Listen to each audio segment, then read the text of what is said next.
Good afternoon. Good afternoon. How's everybody doing? Are you all well?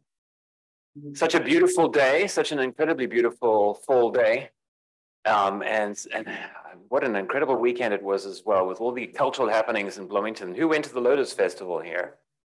We had a few people at the Lotus Festival. What an extraordinary, extraordinary event here in Bloomington. Well, I'm happy to be here again. My name is Alain Barker, for those of you who are new to us. And I'm very happy to be introducing today's meeting. We're going to be switching things around a little bit today as we go through the program. It's a very exciting program and a wonderful program because we're going to be introducing 2 new members to the Rotary Club. So that's absolutely fantastic. So we're going to start off today inviting Peggy Frisbee to join me at the podium, and she's going to be talking about Rotary International Foundation. And then we'll move on to the rest of our program. So Peggy, it's great to see you.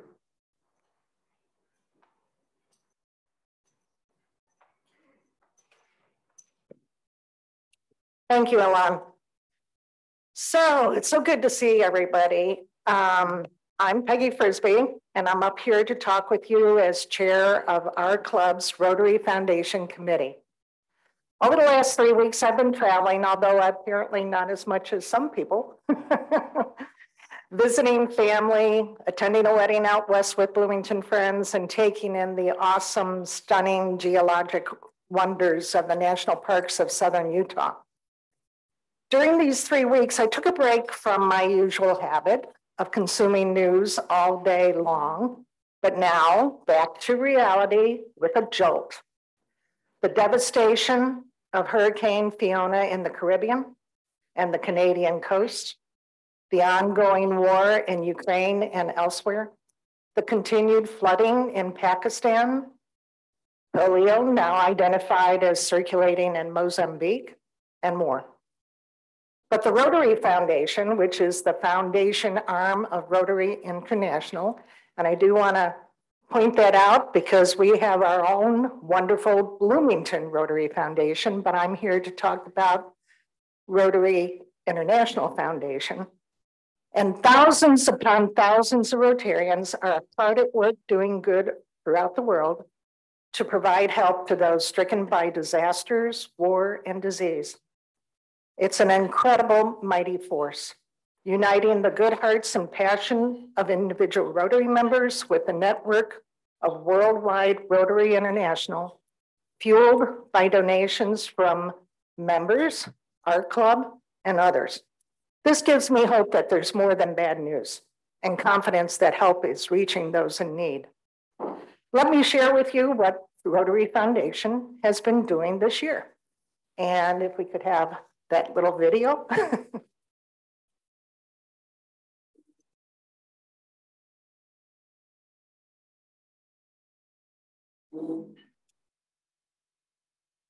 We can only do so much, but together, progress is boundless. Together, we provide training and resources to people and communities, growing local economies, supporting education, and promoting peace.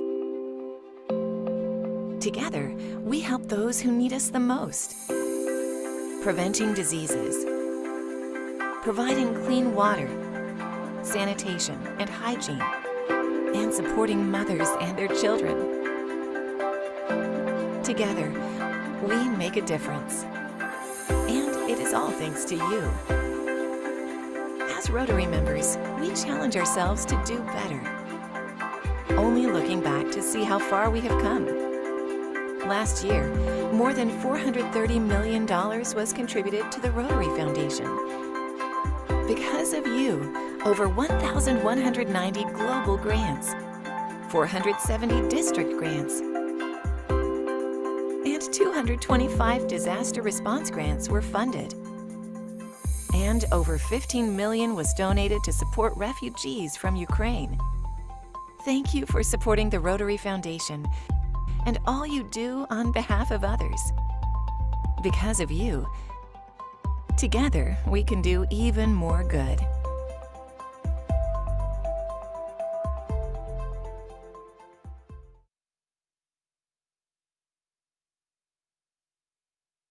You know, the Alone. Foundation are so powerful, harnessing the vision and volunteer work of Rotarians with funding from our members here and elsewhere.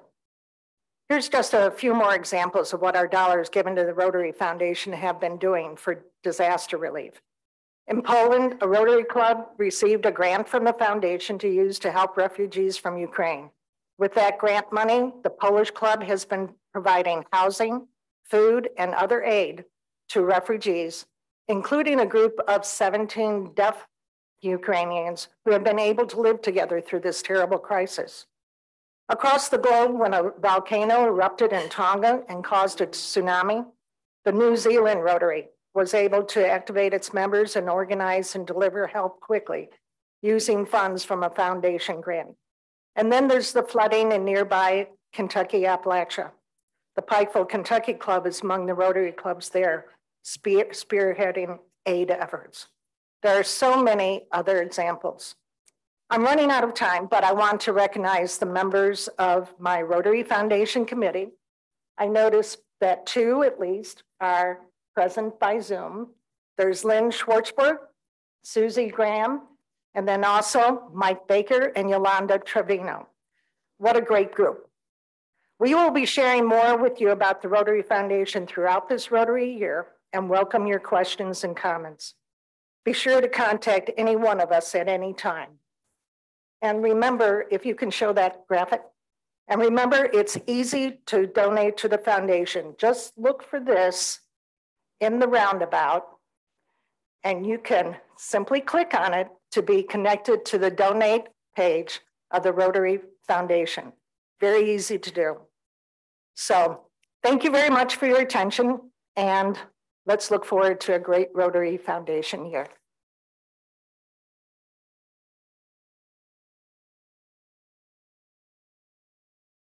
Thanks so much, Peggy. And once again, it reminds me and us all of how spectacular the Rotary organization is around the world.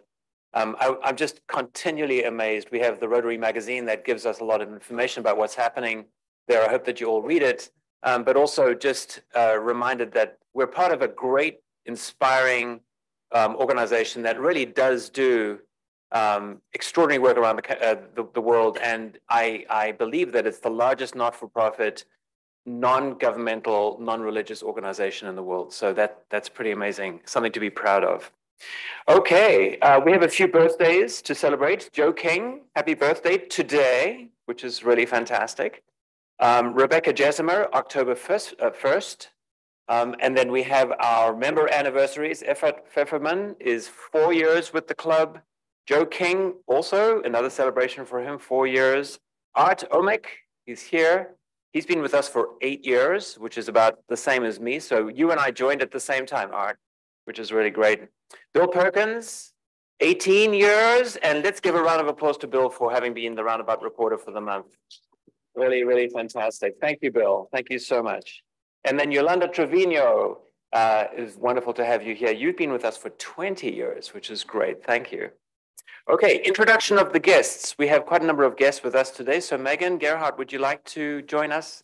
And Megan is, I should remind you, she was the individual who almost single-handedly resuscitated Rotaract Club in Bloomington. So I want to congratulate you on that as well. Well, I guess I have to start out with myself.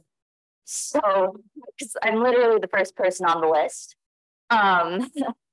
I am Rotaract past president and one of the co-founders, as Alon said. We have Bienica Haitjema, who is a guest of Hank. We have Michaela Lynch, who is a guest of Ron and Elaine, with the city of Bloomington. And we have Katie Norris, who is a guest of Erin with Hotels for Homeless.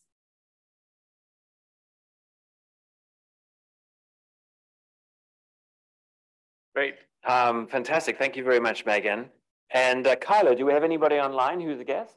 We do. We have a couple familiar faces with us today. We have Elizabeth Thompson, former Rotarian of our club. And I also wanted to say hello to Brad Kimmel from WTIU FIU. Great. Thank you. Thank you so much. Yeah. Okie doke. Erin Brewington, would you like to come up to do our reflection today.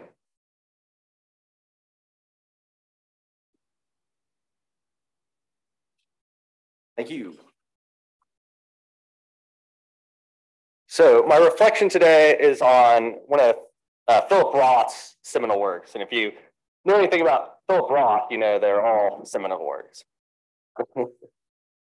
So Philip Roth's final novel, Nemesis, from 2010, tells the story of a 23-year-old gym teacher, Bucky Cantor, in Newark, New Jersey, in the summer of 1944.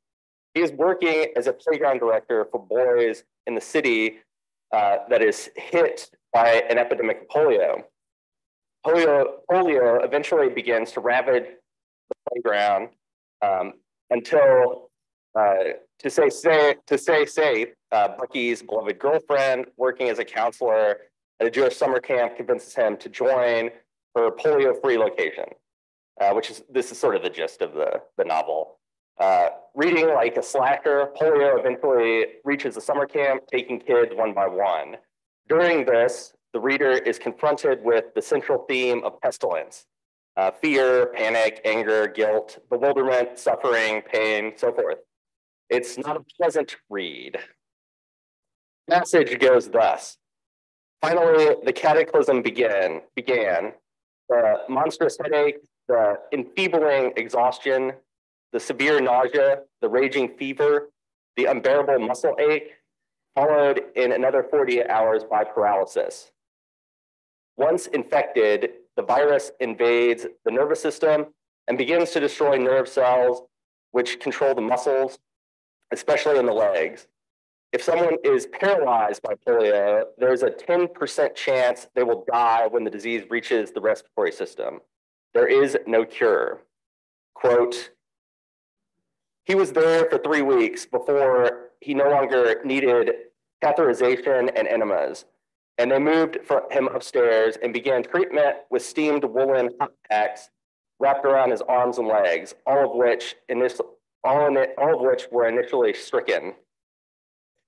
He underwent 4 torturous sessions of hot packs a day, together lasting as long as 4 to 6 hours. Fortunately, his respiratory muscles hadn't been infected, so he never had to be moved inside an iron lung to assist with the breathing, a prospect that he dreaded more than any other. The huge ventilator, which left only the head visible, kept polio victims alive for a number of weeks while they recovered from the illness. But those left permanently paralyzed could spend their whole lives encased in one. In 1952, Jonas Salk, one of the most influential people from the last century, developed an injectable polio vaccine. After that, cases in the US fell from 35,000 in 1953 to 5,300 in 1957. The success of mass polio vaccination in the developed world led doctors and Rotary International to consider it potential elsewhere. John Seaver, head of infectious disease branch of the United States Institutes of Health and a Rotary member, in 1979 proposed the idea to the group's president, who wanted to develop a new project for Rotary that would involve the entire organization. So afterward, the legislative body that represents all Rotarians voted immunization for eradication of polio as their #1 priority throughout the world. Soon, through Rotary immunization efforts, the virus had been eradicated across the Americas. A remarkable feat in 1988 led Rotary International and the World Health Organization to announce the goal of worldwide polio eradication. Earlier this decade, the disease was only endemic in 3 countries: Pakistan, Afghanistan, Nigeria. It looked like we were close to the year the world would see the last cases of polio invade, and with the disease fading into history. We were close, but this year has had its setbacks. In fact, New York recently declared a state of emergency for a polio outbreak. However, we are still close The hope generated by this possibility is summed up in Roth's novel when the protagonist listens to his grandmother reminisce about diseases of the past. His quote, his grandmother remembering when whooping cough victims were required to wear armbands and how before a vaccine was developed, the most dreaded disease in the city was diphtheria. She remembered getting one of the first smallpox vaccinations. The site of the infection had become seriously infected, and she had a large, uneven circle scarred flesh of the upper arm as a result.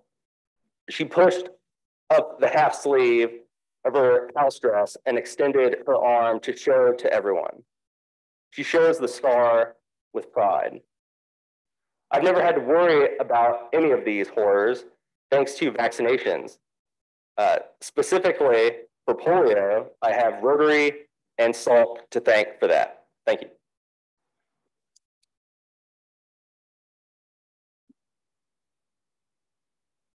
Thank you, Aaron. Thank you so much. And congratulations on your new job. He's got a new job, so let's be happy for that as well. Okay, I'm going to skip over a couple of things because we are zipping along time-wise here. Just remind you to please look at your email for all of the upcoming events that I sent you information about yesterday. And to thank all of the members of our club who make this meeting possible. So I'll just say that. And I'd love to jump forward now into this very special moment where we introduce our new members. So Dave, you're going to come up and we'll establish ourselves here. We might want to rearrange this camera for this, or maybe go to this room camera. Okay, good.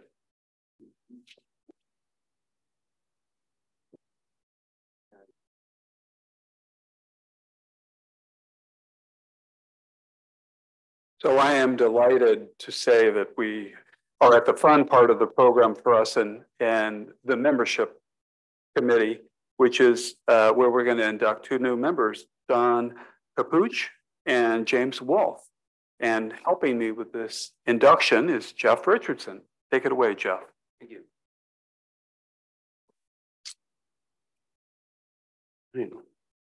So Don and Jim, happy to have you here. Let me start with Don. Don Capuch originally hails from Wheatfield, Indiana. Graduating high school in 2009 as a salutatorian, Don decided to pursue a degree in biomedical engineering at Indiana University, Purdue in Indianapolis, IUPUI. During college in his sophomore year, Don fell in love with economics and decided to pursue a dual major in economics. Don graduated college in 2014 with a BS in biomedical engineering and a BA in economics. During college in 2011, Don met his now wife, Megan Rakestraw, now Capuch.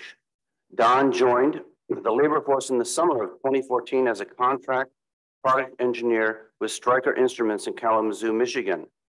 Indiana then called him home when in September 2015, Don started as a production engineer with Cook Medical in Spencer, Indiana. In June 2016, Don married Megan and they purchased their first home together in November of 2016. Don decided to pursue his MBA from Indiana Wesleyan University in 2017 and achieved that MBA in 2019. Don held many positions with Cook Medical, but then in October 2020, Don jumped down the street to Boston Scientific in Spencer, Indiana, first as a process engineer and then as a supplier engineer. On May 7th, 2021, Don and Megan welcomed their first child, Henry Edwin Capuch, to the world. That same summer, Don decided to make a jump into residential real estate sales with FC Tucker right here in Bloomington. Don now resides on the west side of Bloomington with his beautiful wife, Megan, their amazing 16-month-old son, Henry, and their energetic golden retriever, Archie. James Wolf. So James wanted me to note, please note that James protests gently about being asked to participate in his own obituary. But he's still standing, so it's pretty mature. James Nelson Wolf grew up in Truman, Minnesota. Truman, Minnesota is a town of approximately 1,100 citizens in south central Minnesota. His grandfather was mayor when they paved Main Street.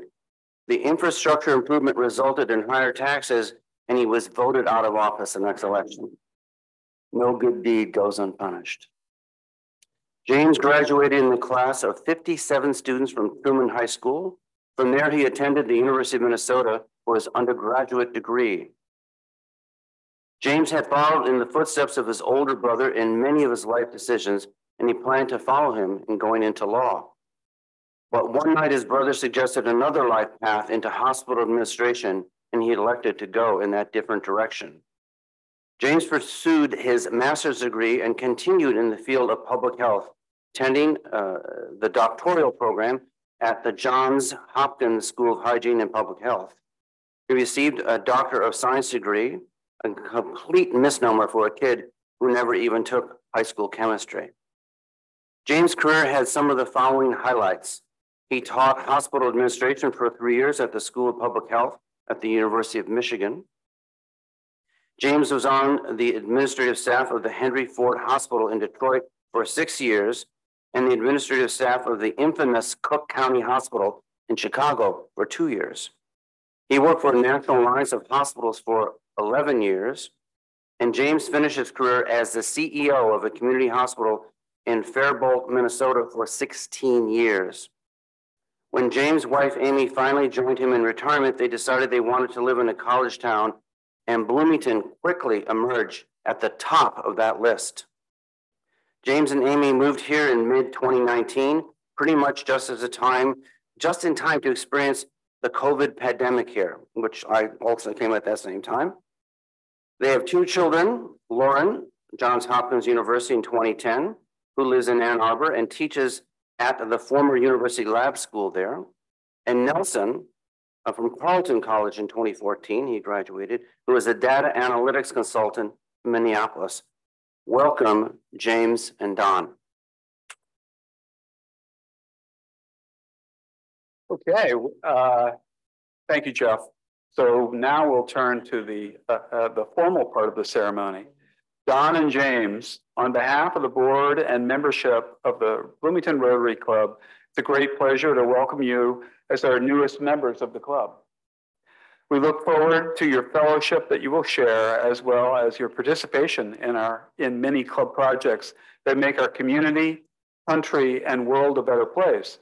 Though Rotary is not a political organization, Rotarians are vitally concerned with good citizenship and election of strong leaders to public office. While Rotary is not a religious organization, it's built on those eternal principles that have served as a moral compass for people throughout the ages.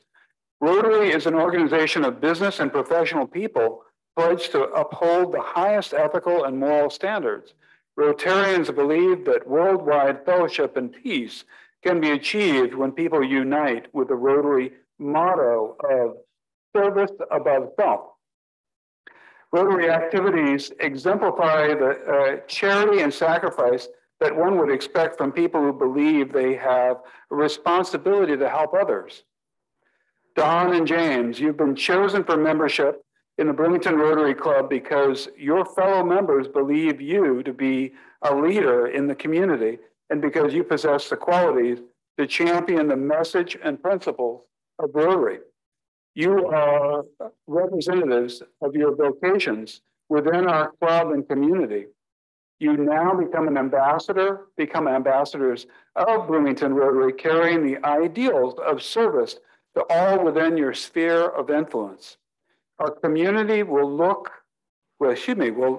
know and judge Rotary by your character and service.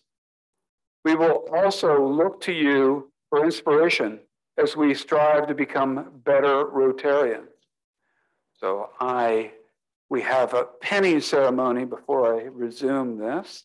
And so I will give one pen to Heleen and one pen to me. Actually, Jeff, would you like to do the pen? Because I can continue reading. Yeah, there you go. It's always tricky. The tricky part is the penning part. Try not to draw blood.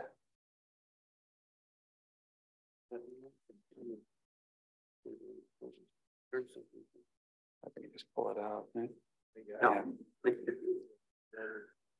There you go. Okay. We ask that you wear your Rotary pen with pride, not only to all Rotary functions, but in your many endeavors as a symbol of your commitment to Rotary ideals and our recognition of your contribution toward a better world. So I ask fellow Rotarians that are in the room to please rise, and those who are on Zoom to please sit up in their chairs and welcome our newest Rotarians, Don Capuch and James Wolf.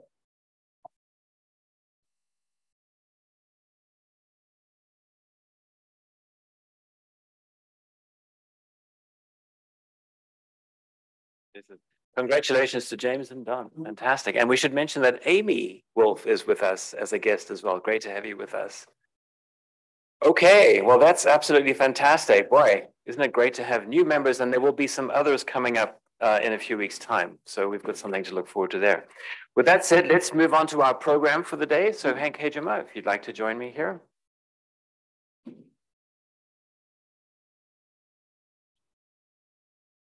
Thank you, President Alain. It is with great pleasure that I can introduce to you my sister Heleen Haitjema. Even though she lives in Down Under, we remain in close contact and from time to time also see each other in person, like this week. Dr. Heleen Haitjema is a retired pediatrician educated in the Netherlands, where she graduated cum laude for her MD degree at the University of Utrecht. She served as a medical specialist and pediatrician at the Free University in Amsterdam prior to coming to Australia in 2000. He now holds a certificate in plant-based nutrition through Cornell University and has been certified as a Food for Life instructor by the Physicians Committee for Responsible Medicine in Washington, D.C. In this capacity, she frequently conducts community courses in her hometown in Adelaide. Heleen has co-organized, presented at, and attended numerous Australian, North American, and European plant-based nutrition conferences, symposia, grand rounds, and community events. She co-founded the Australian organization Doctors for Nutrition in 2018 and serves as chair of its board of directors. Well, without further ado, please help me welcome Heleen.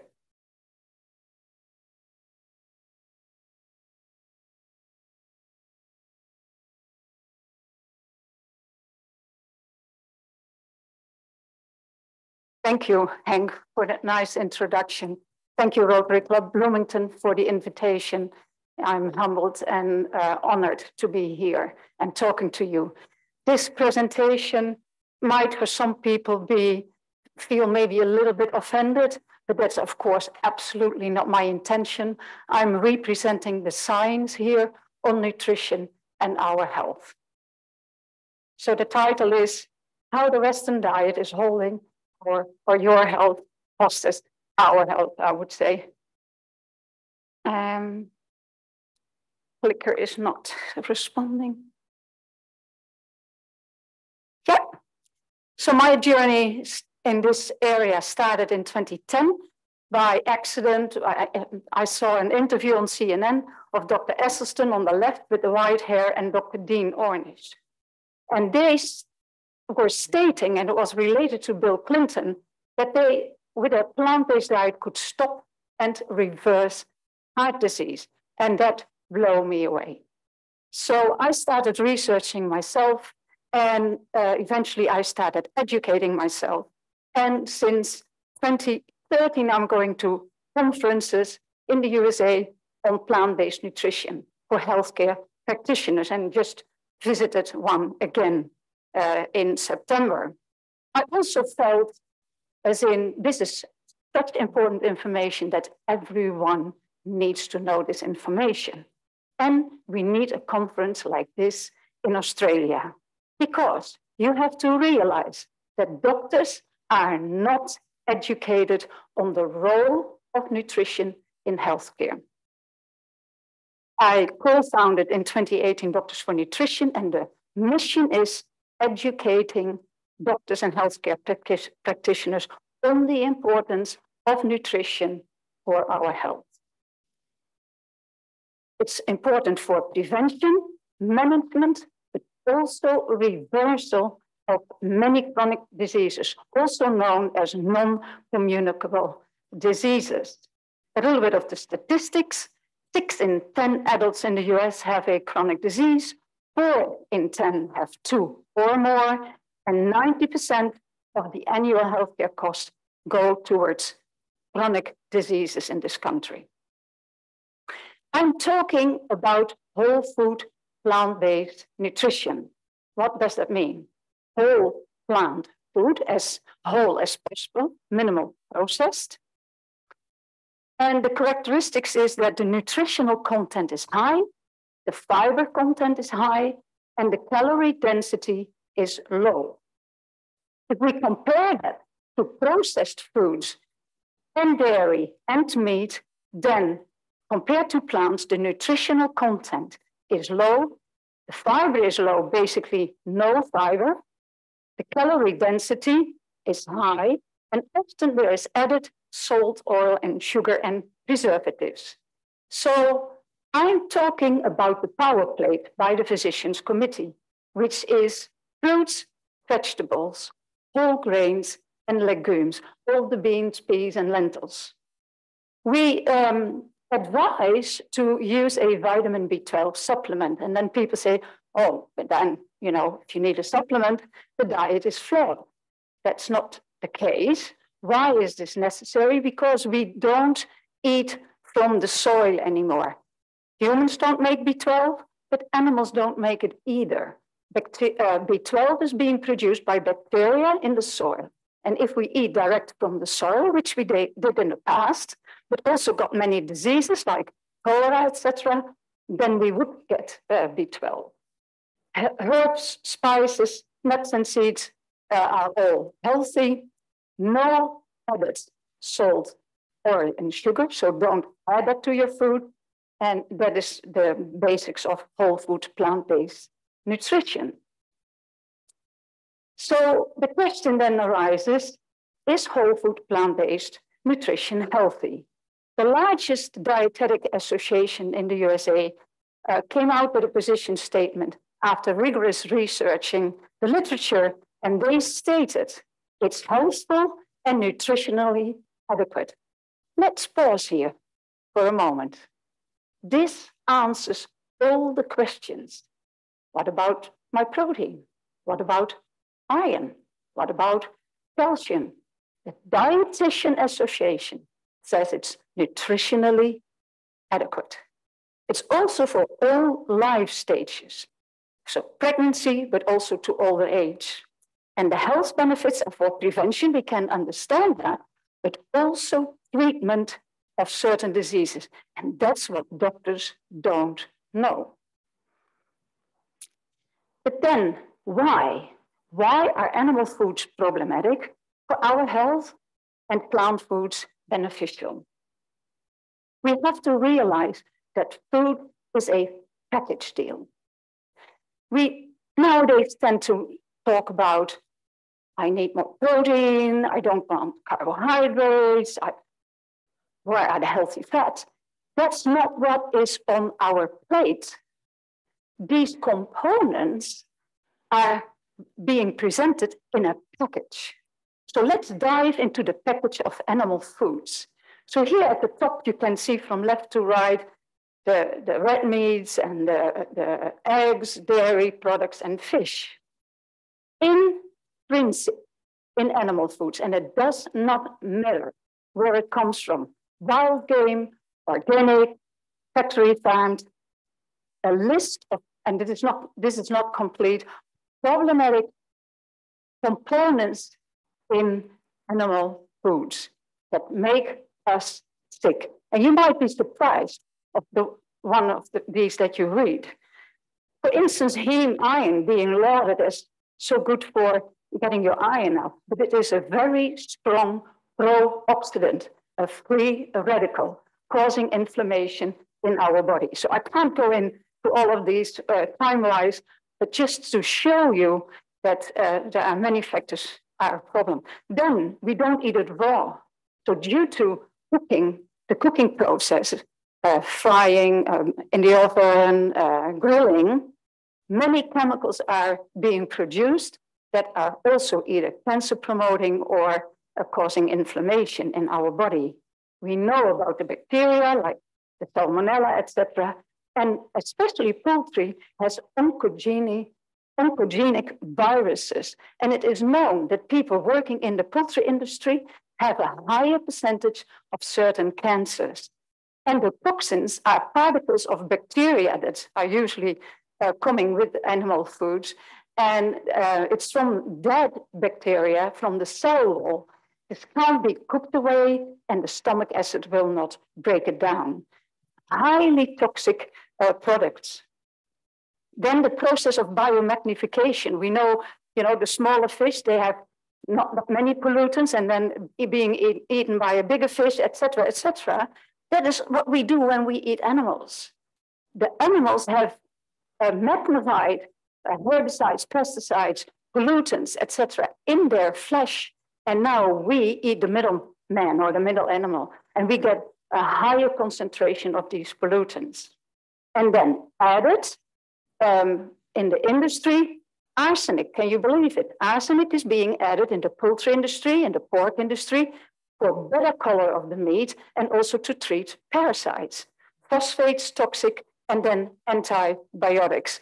80% of all the antibiotics used in the world goes to animals. That's where the problem arises of antibiotic resistance. This leads over decades to chronic irritation in our body, not from one week to another. This takes decades. This leads to chronic inflammation, low grade. You won't notice it, but it is going on. And in the end, it surfaces as a chronic disease. The plant package, well, we all know plants have vitamins and minerals. I'm not talking about these. I'm talking about phytonutrients, also called phytochemicals. Phyto is plant. And specific for plants, nowhere else to be found. More than 25,000, we don't know them all. I've got a list here and you recognize definitely a few of these. Collectively, they have antioxidant capacities, anti-cancer capacities, and they make our immune system healthy. Then fiber, only to be found in plants. And the role of fiber for our health is becoming to be known now more and more how important that is. This is an emerging science. Then our gut has an active regulation of what it takes up. We think more is better from certain nutrients, and that is not true. That can be toxic. So for instance, the iron I talked about, the non-heme iron that is in plants, that's even regulated by the gut. So if we have enough iron, the uptake can be only maybe 10%. If we don't have enough iron, then the gut says, okay, I need to take up more, and it can go up to 50%. So naturally, this is regulated for many other elements as well, like calcium. Plants have 64 times more antioxidants compared to animal food, and many of the phytonutrients and other nutrients in plants work in synergy. So that means that the sum is more than the individual components. If it is non-organic, then there is also some arsenic, pesticides, herbicides, and antibiotics, but as I explained to you, in lower concentrations. And this has been proven by a systematic literature review where they analyzed dietary patterns and biomarkers of inflammation. And what they found was that the more meat-based or Western-like patterns were positively associated with biomarkers of inflammation like CRP and a few others. And you probably, oh, it's falling off the screen. A lot of you might know C-reactive protein that's often being measured. Compared to people that are eating more plant-based, that is inversely associated. So you've got two groups of people not sick, and one group that has more Western type of diet has more low-grade inflammation, which is being shown by blood tests. Again, same story.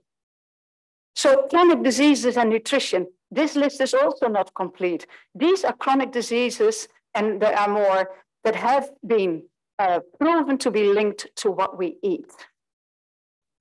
And there are a few that you might think, wow, I didn't know that, you know, like back problems, for instance. I just want to dive into more research with you on two very important diseases, coronary heart disease and type 2 diabetes. Statistics in the USA, heart disease remains the #1 cause of death in the United States, well, basically globally. About 700,000 people died from heart disease in 2020. That's 1 in every 5. Approximately every 34 seconds, someone in the United States will die of cardiovascular disease. That is the combination of heart disease and stroke. Stroke is basically the same disease, but then in the brain. So I'm now showing you a randomized controlled trial by one of the two that I saw on CNN, Dr. Dean Ornish, and he divided a group of 48 patients in 2 groups. He followed them up for 1 year and then after 5 years. The intervention group, and you have to realize a randomized controlled trial is the only the only study setup that can show cause and effect. Proof, of course. All the other levels of scientific evidence show association or correlation. So this is the strongest way of research. The intervention group got a plant-based diet, but also some lifestyle advice. Overall, their diet, total calories from fat was 10%. They got stress management, which was yoga offered. Moderate exercise meant 30 minutes walking a day, and group support if they wanted. But this group didn't get any statins, that are cholesterol-lowering drugs. The control group had a standard care of their cardiologist. Overall, this diet had 25% calories coming from fat, and if need be, they got statins.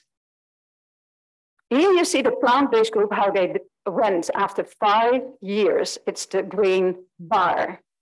And underneath the control group. After 5 years, LDL, the bad cholesterol, came down 20% without statins. Control group also close to 20%, but in the meantime, 60% was on statins, which brings cholesterol down. If you look at angina frequency, which is chest pain, which is very disabling for people, 72% came down in the plant-based group, only 36%, and 20% now had a angioplasty, which is a stent. Yeah, so opening the arteries, which will diminish the angina.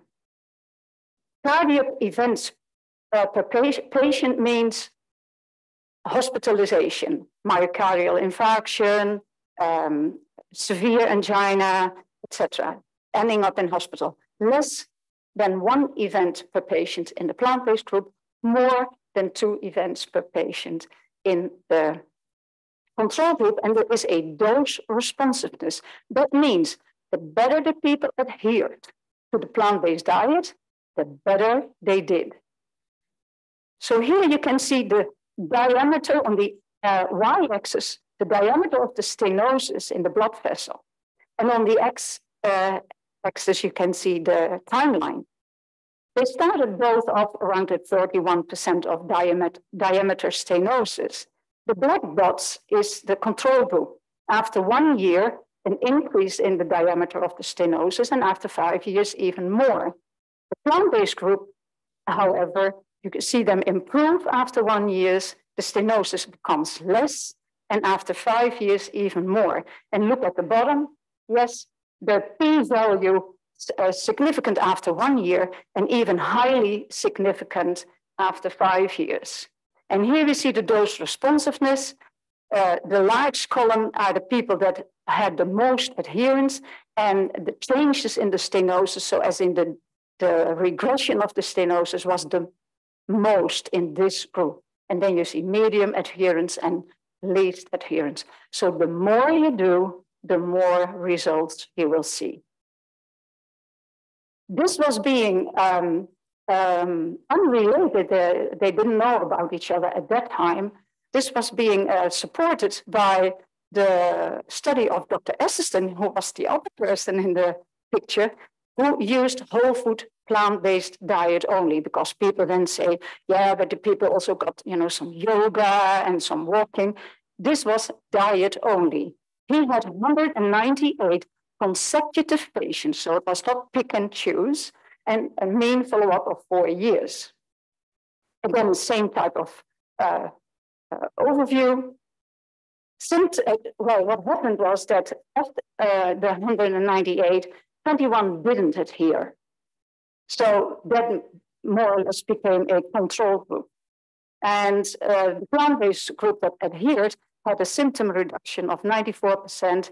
Reversal that was measured, because not everyone was measured about reversal, was 22%. And major cardiovascular event was actually only 1.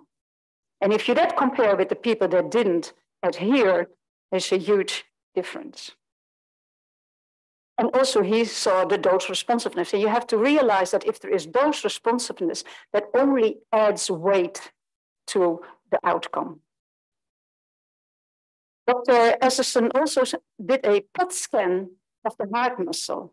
So the yellow and the red color is well-perfused heart muscle, but where the arrow is, the top picture, there is a dark color, and that's where the perfusion is minimal. And that's, of course, because of the stenosis of the coronary artery. Only after 3 weeks on a plant-based diet, we can see that the perfusion has almost normalized. That's, of course, not because the stenosis has gone in 3 weeks, but the arteria become a lot more healthy on a plant-based diet. So they relax better and the blood becomes thinner, and that's why the perfusion improves. Yeah, and here we see a coronary angiogram. Under A, you can see within the bracket the stenosis of the coronary artery over that trajectory. And then after 32 months, they did a repeat. So we don't know when it cleared up, but the repeat angiogram was done after 32 months. And we can see that the stenosis has gone.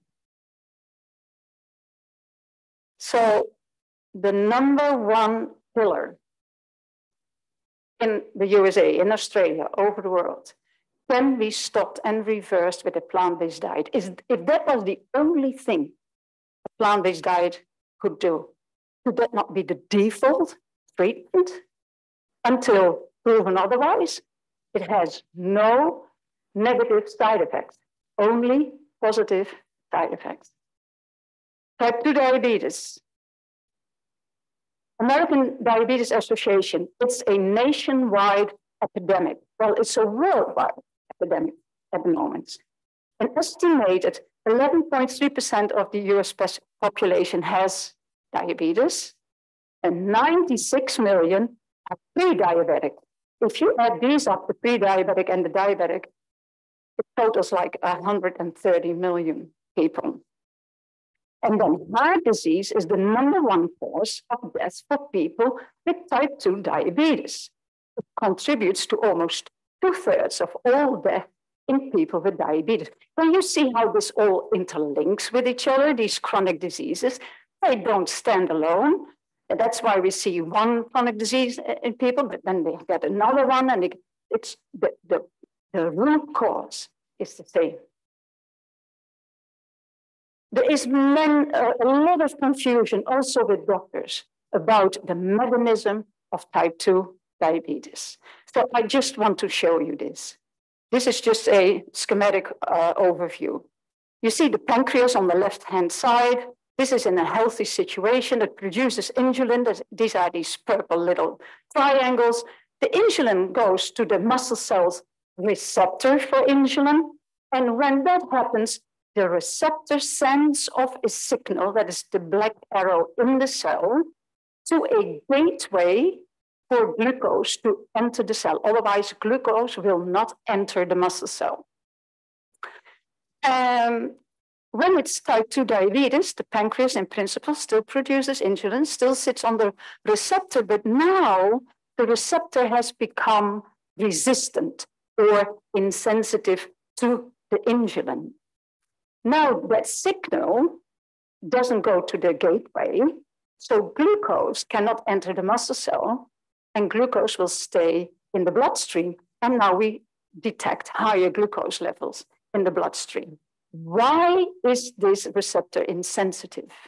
That's because of an increase of fat, especially saturated fat, but also non-saturated fat does this, in the muscle cell, in the liver cell, and eventually also in the pancreatic cells. And this is what it looks like when you do really research. This is a research center in Germany where they research diabetes. And on the left-hand side is the normal cell and the normal chemical reactions. And on the right-hand side, you can see the havoc that is being created by saturated fat, but also by non-saturated fat. And now the receptor becomes insensitive. So high blood glucose is the symptom, but high intracellular fat is the cause of diabetes. A randomized controlled trial, 99 patients, 5.5 months follow-up, a low-fat plant-based group, nothing else, just diet, versus the American Diabetes Association diet, specifically designed for diabetic patients, and sometimes even individually adjusted. The results? In the medication stable group, otherwise you can't compare, look at the one that I made red, the column, that is the HbA1c, which tells you how well the diabetes was regulated over the last 3 months. And you can see that the change in favor of the HbA1c was the highest in the plant-based group.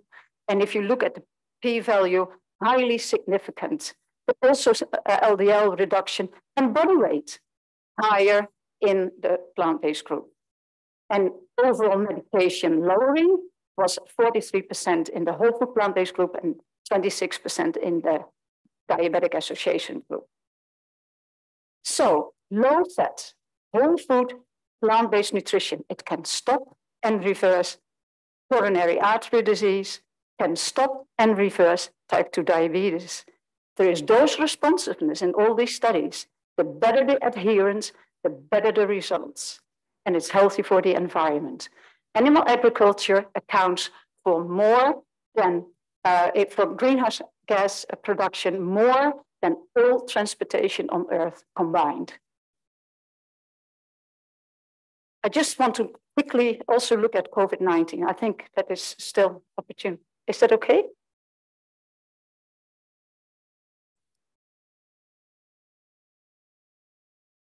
I can round up quick. Plant-based diets are linked to less severe illness from COVID-19, according to a study published in the British Medical Journal.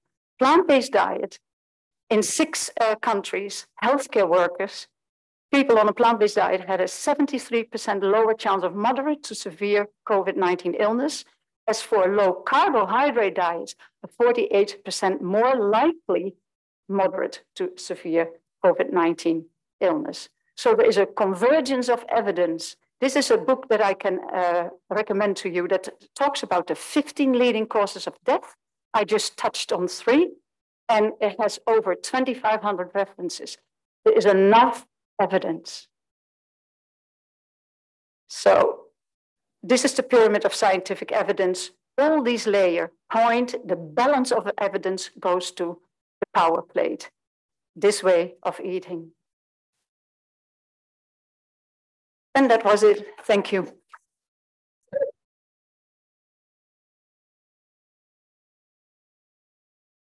Thank you. Thank you so much for being here, and thank you for being in Bloomington.